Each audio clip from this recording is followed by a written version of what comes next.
Hey everybody, what's up and welcome back to the Starcraft 2 Ownage Shack. It's David here bringing you another Starcraft 2 commentary, and hopefully it's going to be a less coughing prone commentary here as we look at a Protoss versus Terran matchup on Delta Quadrant. Our Protoss player is going to be the yellow Protoss here, Mr. nAni, and I just looked him up. He's a 2300 Masters rated Protoss on the European ladder with a quite high winning percent, so pretty good player. No doubt. And his opponent is going to be one of my favorite Terrans. Probably not my most favorite, but definitely way up there. It's mouzNaama. I know I've cast a ton of games of this guy, and it is because I just absolutely love his playstyle. He really favors those tanks as well as an early scout with Reapers, so I really hope he does that here. Love to learn from his plays, and I'm really excited to see what they're going to do. And as I said, it is the Delta Quadrant, which does have some interesting options for people. There's the backdoor expansion with the rocks and the nice abusable ledge by siege tanks. Also, we sometimes see Protoss players get a probe up here with a warp prism, place down a pylon, and then warp in the back door. To counter that, Terran players nowadays usually wall this off with 3 depots. One there, and one there. So hopefully we'll see that from nAama. You don't want to get cheesed by something like that. And so far we do see completely standard play. 1 barracks going up, no doubt going to be followed by a refinery at 13. And meanwhile, our Protoss player nAni has already got his gateway on the way with the 14 assimilators. So completely standard here. And it looks like he's going to be scouting in the right direction as well. So he's going to high-five the SCV there as he makes his way up to the Terran base. And he is going to be happy to see that no cheese is coming. Not going to be any proxy marauder rushes, thankfully. Hopefully get 3 on the gas there. Indeed he does. And it looks like nAama is going to be scouting in the right direction as well.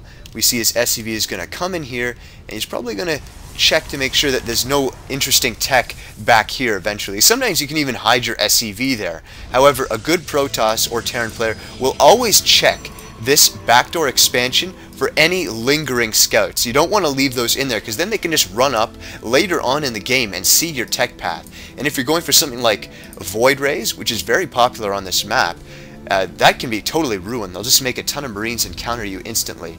We do have a bunker going up. Where is that bunker? Oh, right in the mineral line here of nAni's base. I don't understand why the Marine isn't even close to in position, and the SCV should be taken out easily before that bunker is ever fully erected. We do have the Marine, actually the Marine is just going to be turning right back around now, and it looks like there's going to be no Reaper from nAama despite getting that tech lab, which is a little surprising. Instead he's going to be saving that gas to get the factory just a fraction of a bit later than usual. Earlier than usual. He usually likes to get this at 20 supply, I believe, with the Reaper at about 18. Meanwhile, no change in tech here from the Protoss player nAni. We see the second gas going up though, so probably not going to be any fast 4-gate, although it's definitely a possibility and something that a lot of lesser players do enjoy doing against an opponent they don't think they can out-macro. Not saying that's going to happen here, but it's definitely a possibility. And it looks like the outline of a robotics facility was illuminated there, and indeed it is. So it's going to be a 1-gate into Robo. A very great strategy. Allows you to get that fast observer in case your Terran opponent goes for Banshees. And actually that's exactly what it looks like he's going to do, as he puts down a starport right on the tech lab built by that barracks. So the barracks tech lab was indeed not for a Reaper. It was meant for this Banshee play all along. And so it is going to be a 1-1-1, and we do see the tech lab going down on the factory as well. So it's going to be tanks, probably might get 1 out for defense right now. He's already got the bunker, and if the Protoss player scouted that, which I believe he has, I'll just check right now. Oh, never mind, he actually hasn't. You always want to send in a probe after, because if you see that bunker there, you know Banshees are coming. There's really no reason to get that bunker if you suspect that your opponent isn't going to be attacking you. But with Banshees, you're obviously very vulnerable to an attack early game, since you do sacrifice some units for that tech. And there comes the first Banshee.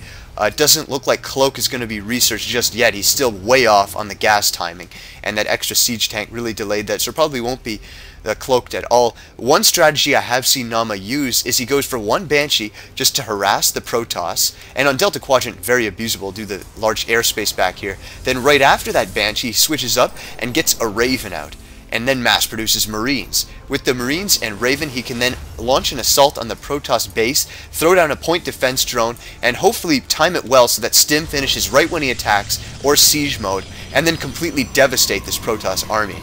It's a very good strategy, And against a 3-gate Robo, especially if he gets out Immortals, which it looks like he's doing, it can be extremely effective. Obviously, Mass Marines are very good against Immortals.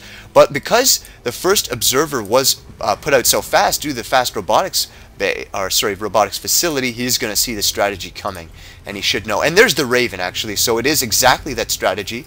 And the Banshee's already coming into play here. The Stalkers have obviously been spotted for that by this Observer who did see the Banshee come along. Meanwhile, we have SCVs roaming around here for no reason whatsoever. And the Banshee goes into the mineral line, probably going to get 1 or 2 kills here. Nope, just 1. But even if you get 1, it's still great because you can just leave this back here and force 2 Stalkers to be away from the main force, just to deal with that Banshee. And actually, it looks like nAni's going to be going Zealot heavy, which is very good versus the Raven. Probably not going to be too effective versus these Marines, though. Marines do extremely high DPS, and this push might actually be a little bit early. I don't know if Siege Mode is on the way. Oh, no, actually it is not. He just started Siege Mode, so this could actually be very devastating. nAama, what he's going to have to do to prevent this from doing damage is bring all those SCVs, or at least a good portion, to repair these 2 bunkers. 2 Mortals should take out 2 bunkers extremely easily, and with this Observer here spotting up there, well, actually this Raven should probably take that out. I don't know if he's going to spot it there, though. And now the push is actually coming. They go straight up the bunker. The Guardian Shield is activated, and this should do extremely well to protect these Protoss units. A ton of SCVs are coming down to repair, but some beautiful force fields prevent the bunkers from being repaired. And it looks like this timing push might actually devastate nAama right now, as Raven is completely useless. He's probably doing damage with his Banshee somewhere. No, actually the Banshee hasn't even returned home. I think it got taken out, and now all the SCVs are being used to repel these last few units here. But I definitely think that nAama got the worst end of that trade. He lost all his siege tanks, he lost all his Marines, and he's pulled all these SCVs, and they're not mining right now, so there should be a huge income advantage for the Protoss player right now, and indeed there is. He was significantly out-mining the Terran player throughout that entire engagement. But Siege Mode is now researched, and that should do extremely well to prevent another push from coming. However, looks like nAni over here, or sorry, nAni, getting a little confused. Their names are somewhat similar here. He's going to be expanding on his lead right now. He knows he has the bigger army, so he's going to be throwing up this Nexus. And look, all these probes are transferring right at the exact perfect timing, and they're just sitting there as I say that, so a little bit unimpressive there, losing a couple seconds of mining time, but probably not too big a deal. We do have Stim almost completed now. And look, there it goes. It's about to complete, and combat shields are on the way as well. Combat shields take much less time to research, however, and so it would actually be pretty sick to see a nice timing push from nAama right when that combat shield finishes, as this Observer is trying to get taken out here. Not going to happen, though. And it looks like a blind switch into Vikings is coming from nAama right now. Very interesting strategy, considering I don't think he got... Oh, wait, there's the Banshee. Here it is. Only has 2 additional kills, and there's actually no Stalkers over here to prevent this, so this could do quite a bit of damage. It takes out 1 probe fast. These Zealots are coming, but they can't attack here. Not going to do anything. Meanwhile, I have Protoss units still going around the map, and that Robotics Bay is on the way. It's about halfway complete. If nAama spotted that with the Banshee, then that is definitely why he switched into those Vikings. You really don't want to go blind Vikings against a Protoss opponent. If they go for High Templar or continue with the Immortals, they're really quite useless. And we do have the expansion now fully saturated for nAama over here. Going to be getting his economic lead back with those mules. If we look, we can see that he is definitely out mining nAni right now because of those mules, and it looks like he's going to be dual gassing here, so very tech-oriented play coming up. He's probably going to want to switch into more Marauder heavy, though, because of those Colossi coming out. We see these only got a couple Marauders right now with a handful of Marines and 2 Siege Tanks. Siege Tanks, of course, do very well versus the Colossi. And yeah, so it should be cool to see when this engagement comes. However, Siege Tank's not so great against Immortals, and we see a massive Immortal count right now.